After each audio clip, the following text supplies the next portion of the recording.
If you're a DIYer, you know how challenging this stuff can be, so you're constantly trying to find an easier or faster way of doing things. When my friend Toys DIY started using a laser, I started to wonder if a laser would make my life easier or improve the quantity and quality of my projects. And to be honest, I was a little bit skeptic. People have been doing this DIY audio thing for decades without fancy lasers, but I was having some serious FOMO. So when xTool reached out and offered to send me a laser, I figured this would be a good opportunity to give it a try, and more importantly, let you know if a laser will make your DIY audio projects easier. And instead of unboxing and assembling the laser, there are laser channels that will show you how to do that. I'm just going to jump right in and show you a couple of projects that might make your life easier. And then you can judge for yourself if you think a laser is a good idea. Here's the first project. My old Dodge truck has some speaker cutouts in the dash. In order to put anything in those locations, you have to construct a custom bracket. And it's not a simple process. You've got to start by taking a bunch of measurements and then rough cutting a shape on a jigsaw and making a bunch of wooden templates.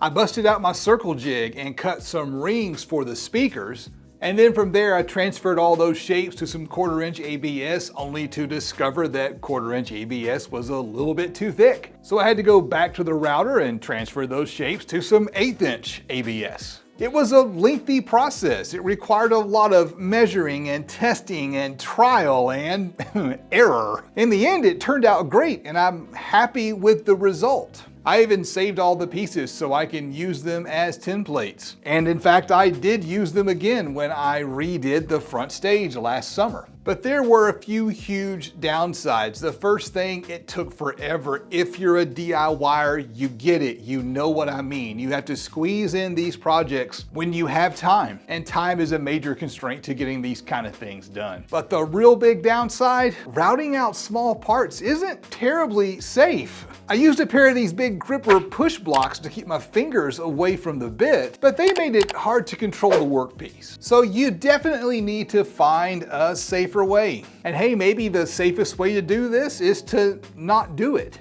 The best defense is no be there. Another big downside, I don't have air conditioning or heat out in the garage. So working in the summers and the winters can be just a little on the miserable side. And all that together is really the biggest advantage of a laser. You can set it up and walk away with no worries about cutting your fingers. So as an example project for you, I cut out a couple of these speaker adapters with this xTool D1 Pro 20-watt laser. And we immediately run into one of the cons of using a laser. You do have to design the shape. It's not terribly difficult, but the real issue is that there is a learning curve. Now, it could have been worse. I already had all these templates and measurements, so it was just a matter of firing up the software and drawing some circles and ovals. And hey, I was able to do that right here at my desk with the AC on and a cold beer in my hand. xTool provides some free software that's quite capable, but you'll probably end up buying Lightburn for 60 bucks. Which brings us to another con of using these lasers. It seems like there's always one more thing you need to buy in order to make the laser work.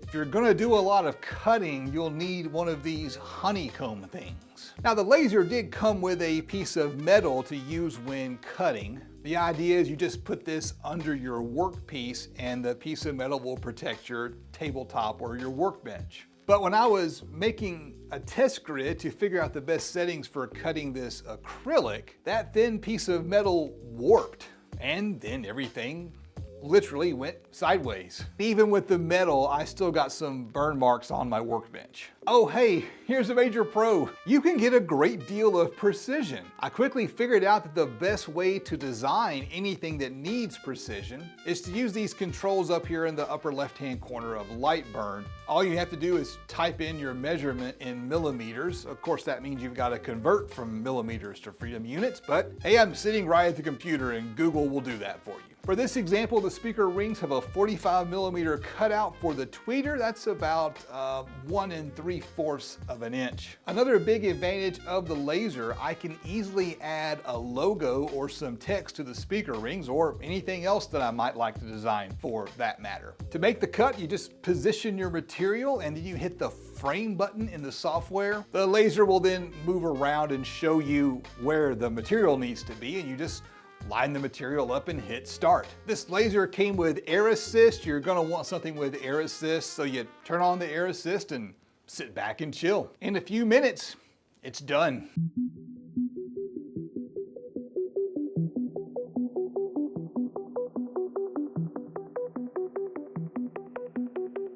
Where the hell were you? No be there.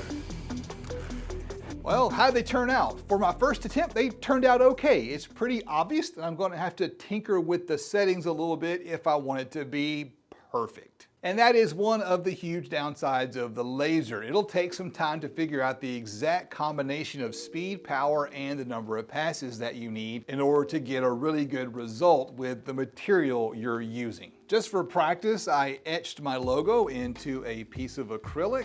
I'll need to etch it a little bit deeper next time. This would probably look a lot better if I were using clear acrylic, but this is a diode laser and a diode laser cannot cut clear acrylic.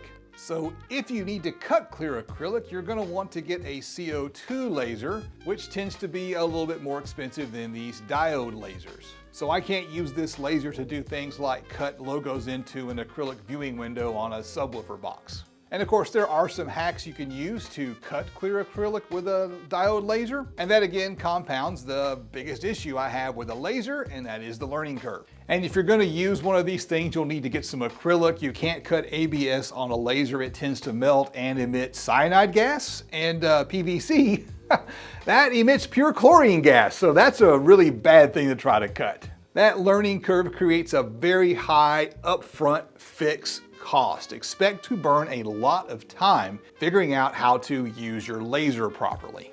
So my recommendation if you get a laser is to use it as much as you possibly can. Make a lot of stuff. Let's look at another example. Here's project number 2. So in a recent video, I needed to make sure that a port was exactly 2 inches from the wall of an enclosure. And so I slapped together a few pieces of scrap wood to use as a spacer. I've done that before, and then usually I just throw it away. And after I filmed the video, I realized that that was probably a bad idea. And I also needed to make a few more for different size ports. So I went ahead and did that, but the problem is they all look like scrap wood. And I don't have an easy and quick way of knowing which one is which size. So I fired up Lightburn and made some labels for my port spacers. And while the laser is busy with that project, I can go do something else, like take a second to say thank you to all of my patrons. In addition to behind the scenes footage, my $10 patrons get their name down here on the bottom of the screen, and $25 patrons like Bo, Bam Bam, Dylan, Fargo, JD America, and Baba, they all get a shout out in the video. If you'd like to support DIY audio content, you can join me on Patreon for as little as $3 a month. And hey, now my useless scraps of wood are a useful tool, complete with labels so that I don't accidentally throw them away when I'm cleaning out my scrap wood. So the big question, does a laser make DIY easier? It will definitely make some things easier, like safely cutting small parts or etching a logo into one of your projects. So if you're looking to add design elements to your projects, I think a laser is a must-have. It's definitely easier to draw that stuff on the computer and let the laser do the work instead of trying to fabricate it by hand. What's not easy is the learning curve. It took me a couple of hours to assemble the unit, and it's gonna take me a few weeks to figure out how best to use the unit. Now at this point, it's not yet made my life easier, but I'll revisit this and do an update in a few months. In the meantime, click right here for another fun video and click right here to subscribe. I am Justin, the DIY audio guy, and I will see you on the next adventure.